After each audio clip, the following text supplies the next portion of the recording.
Hello friends and enemies, welcome back to Happy for Now. It's me, Isabel, here with my December 2019 wrap up, which is wild to me. Like, 2019 is officially over. I'm filming this in 2020. So yeah, I wanted to come and do a quick run through of everything I read. I think I talked about almost every single book I read in a video, so I'll be sure to try and link those up in the cards and down below in the description. But let's get to it. So I read a total of 18 books in December, making it about almost 4,500 pages, just under, like a couple shy. And let's run through them. The first book I finished in December was Burnout by Emily Nagoski and Amelia Nagoski. This is a nonfiction book about the stress cycle and burnout. I think it's a really informative book. I gave it a 5-star rating. If you're not super familiar with self-care and how to break the stress cycle, I think it's a really, really important book. It maybe wasn't 100% for me because I felt like it was a lot of things I already knew and didn't 100% need the reminder on, but I still think it's beneficial if you're interested in it to check it out. Then I read The Wicked and Divine by Carrie and Gillian and a whole bunch of other artists. This was volume 1 of the comic. I enjoyed it. I don't know if I'm actually gonna go through and finish the series or not. It also depends on how long I have to wait to get them from the library, to be honest. I gave this a 4 out of 5. It's very literary fiction comic. That's what I would equate it to. It is a literary fiction comic about gods that come back to life, so. Next I read One Bed for Christmas by Jackie Lau, which is a novella that honestly stole my heart. I've been reading Jackie Lau for a while, and I love that with each of her books I can see her writing improving and getting better. She is self-published in indie, so I don't always expect as much out of her stuff, but compared to Grumpy Fake Boyfriend to One Bed for Christmas, you can just see this massive improvement, and they weren't released that far apart. So that's just exciting to me. I love seeing growth in writing from different authors. And then I also loved the whole setup for this. They met in college. There's been pining, but it wasn't super gross pining where it was I've been watching you from afar forever, and you're really? So I give this 4 nugs. It was a book club book, so I gave it a rating of 4 out of 5 stars. I think it was a great novella, and I'm really interested to read the rest of the Baldwin Village series after this. Also, I will never look at T-Rex inflatable costumes the same again, in the most adorable way though, not in a bad way, in a that was the cutest thing I've ever read way. Next I read 10 Blind Dates by Ashley Elston. This was a new favorite. I think this was a delightful venture into a YA contemporary blind date setup. Her boyfriend, she overhears him saying that he wants to break up with her, so she says I'm done, and then goes off to stay with her family for the holidays, and she gets set up on all these blind dates by her family, and it's so stinking cute. I just really enjoyed this. It was kind of that little perfect slice of life YA with a little banana pants thrown in, because she's being set up on blind dates by her family, because you know that's gonna go weird. I mean, I feel like it would. I rated this, I think, a 4 out of 5 star as well. Possibly 5 out of 5, hold on.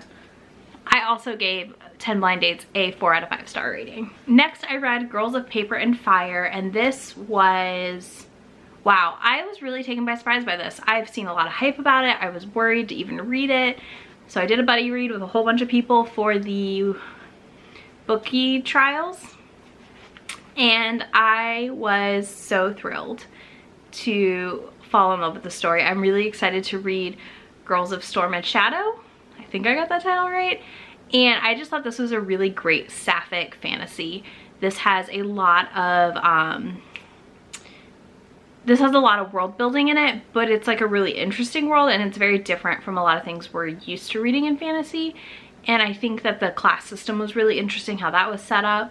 Overall, honestly, I just really liked how it all played out, and I'm excited for the next book. I also gave this a 4 out of 5 stars. Next we have The AI Who Loved Me by Alyssa Cole, which probably no surprise to anyone. I loved this book. This is a 5 out of 5. It's full cast voiced on Audible. It is an Audible exclusive, unfortunately, but you can get it if you have the romance package. So I highly recommend you check it out because it's short and it's freaking delightful. It's all about a robot who falls in love with a girl, And there's a whole huge backstory that you don't realize is coming until like towards the end as to what really happened. She kind of lost her memory, a little amnesia-ish. This was a 5 out of 5 for me. It was just so fun, and I think a novel version of this is coming out in the new year, aka this year, 2020.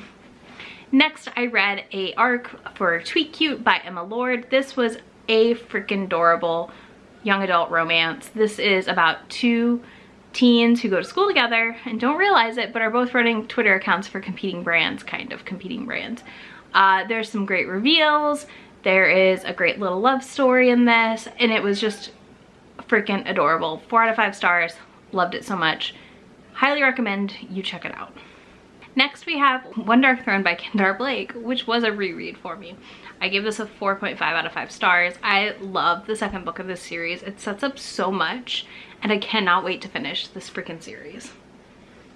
I guess if you're wondering, like, I'll give you a brief synopsis of book 1, but I don't want to like ruin anything. Basically, there's triplets. There are triplets born to the queen.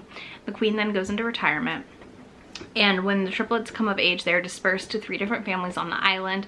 The island is like covered in this weird fog, and they can't leave, pretty much, like the queens, and they're raised by the different families: a poisoner, naturalist, and the like religious family, elemental family, which is more like religious-y priest section.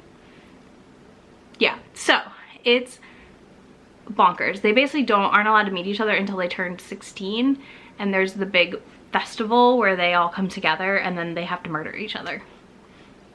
Murder, gore, de-fucking-lightful. Highly recommend if you like those kind of fantasy books. This is definitely a series I feel like can be a little divisive, because you're either gonna really like it or you're not in. Oh, next I read like, I went on a little sapphic like reading spree for this month, which made me so happy. So I read Mangoes and Mistletoe by Adriana Herrera. This is my first book by her, even though I actually own her trilogy that just came out this year. Y'all, if you are looking for a sapphic baking competition set in Scotland with one bed, this is your book. It was so good. I loved it so much. I think it was the perfect amount of like slow burn build up without being too slow. It's a novella, so it's a fast read, and it just like really put me in the holiday mood. Also made me really hungry because they made a lot of holiday pastries with Dominican flavors, and they just sounded delicious. I also think that like the plot twist for it was perfect. It all played out really well. It resolved well. So good. Just like so good. I loved this book. I love her writing. Then I listened to Suddenly You. Oh wait, I gave Mangoes and Mistletoe a 4.5 out of 5 stars. It's basically perfect. Then I listened to Suddenly You by Lisa Kleypas on, I think it's on Audible Romance or Hoopla. I don't remember which one. So I listened to that, and y'all, like, oh my gosh. Okay, so this is like an old school. This was a very interesting setup to me. It was a woman who's gonna be a spinster. She's turning 30. She hires an escort. The guy that comes isn't actually an escort, but he also owns a publishing house, and she is a writer, and he wants to buy her books. Lots of banter, super sexy. It's a lot of him like teaching her about pleasure, and it's very like consensual after the first one. The first one's like dubious consent, I feel like. It's not like non-consensual, but she's definitely hesitant, and then she's in. So I don't know how to categorize it really. It's one of those. But this is like old school romance, super delightful. I really enjoyed it. It was a solid 4 out of 5 for me. I thought that the characters were really great, and it was really fun because she was an older heroine with a younger love interest. So that is always delightful, and I love a writer. For whatever reason, I love women writers and historicals. Again, 4 out of 5. I had a really good reading month, y'all. Next, we have No Room at the End by Brooke Winters. This is another sapphic novella for the holidays. They are flooded in at the inn. It's not quite snowed in, and there's one room and they share it. This inn is like a kinky inn. It has like play areas and whatnot. So The girl that works there as a bartender is a sub, and she ends up rooming with a dom she's been playing with for a while.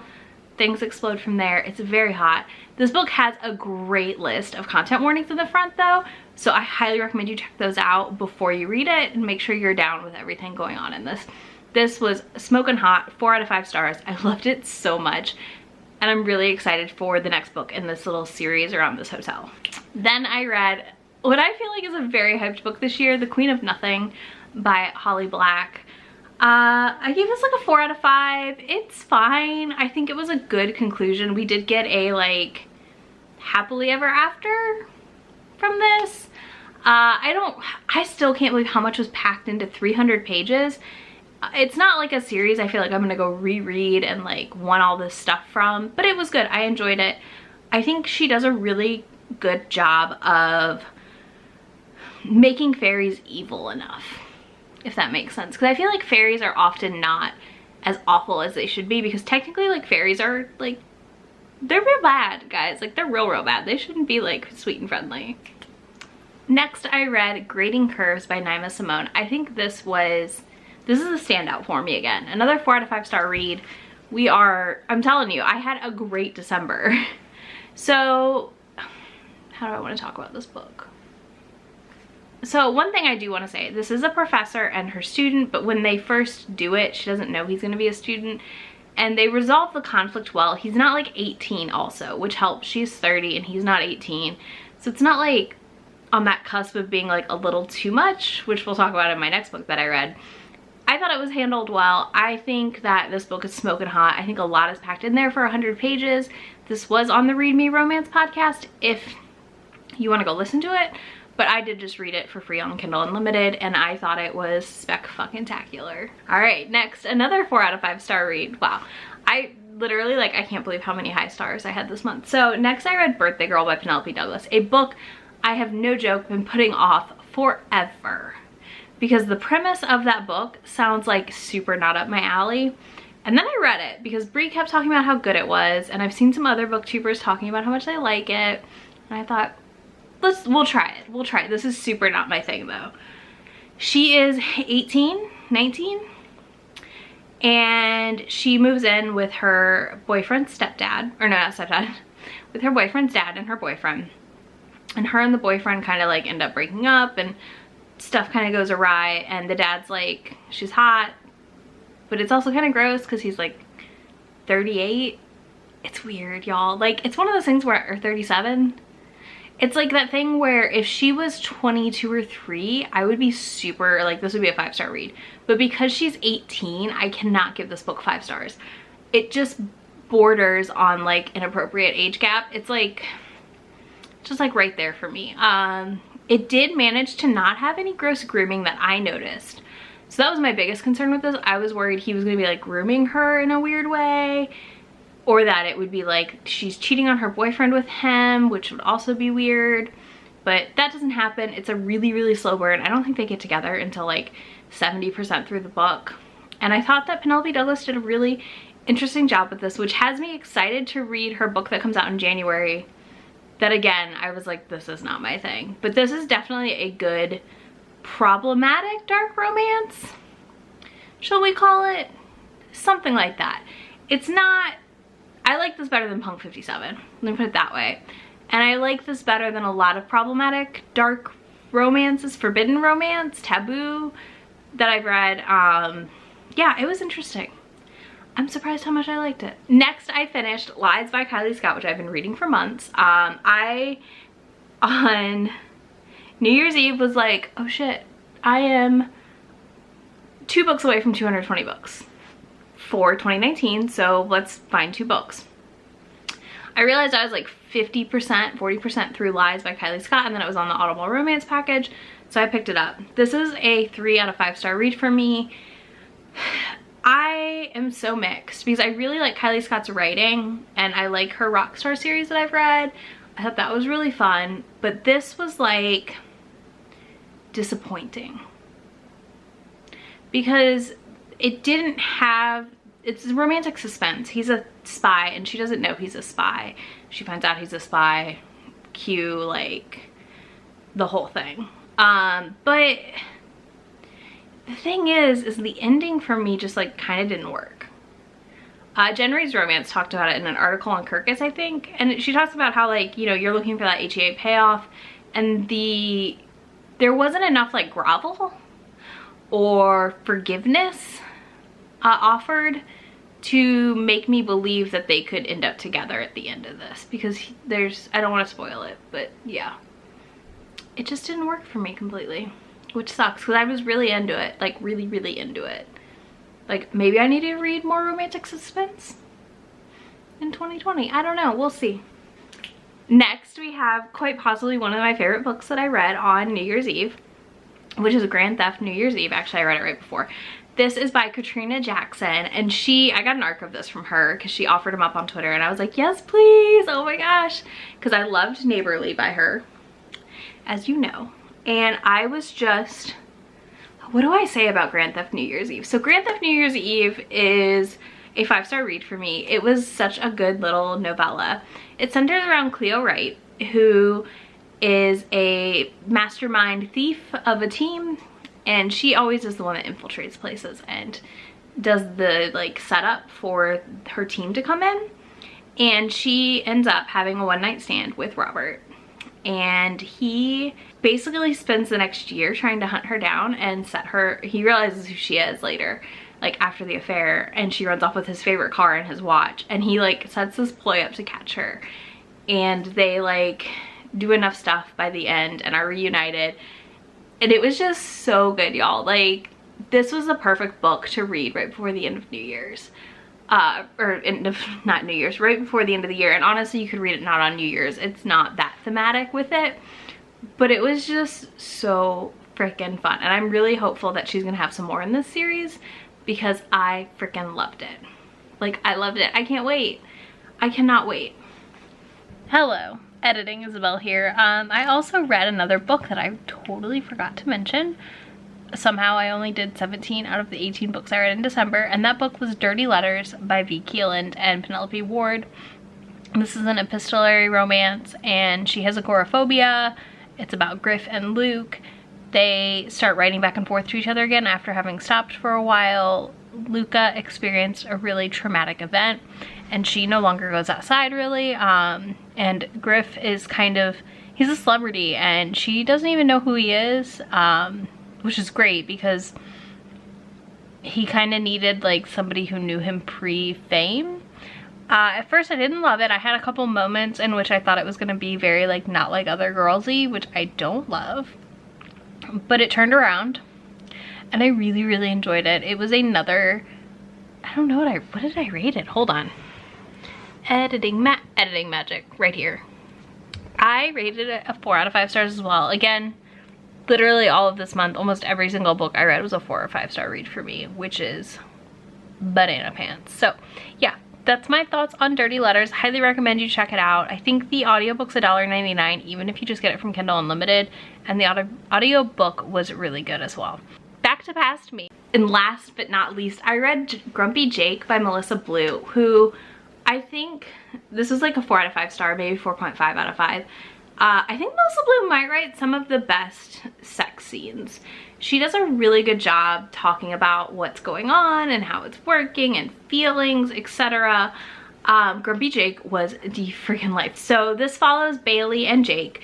Bailey is a teacher in kindergarten, and Jake's known as Jake the Rake. He's gotten around with a lot of the teachers in the school, so she's heard all kinds of stories. And he comes in with his son Jaden to be, you know, for the first day of school, and he's like, hey, this is my son, blah blah blah, you know. And she's like, great, I got this guy. And they kind of like form a friendship over time, and a lot of misunderstandings, and she finds out why he's a single dad, and it's not like what you're expecting.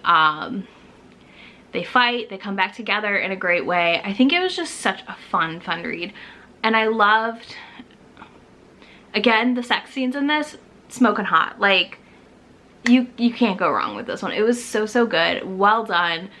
The kid was believable and like not annoying. Like, I enjoyed the child character, which is the rarity, and I really just liked how it all played out. I was riveted by this book, and I finished it at like 10 o'clock New Year's Eve and hit my book goal for the year. or my bonus goal. Let's put it that way. So yeah, that's all the books I read in December. Hopefully I didn't miss any. But thank you so much for watching. Be sure to subscribe. I will be back with another video in just a few days. Bye!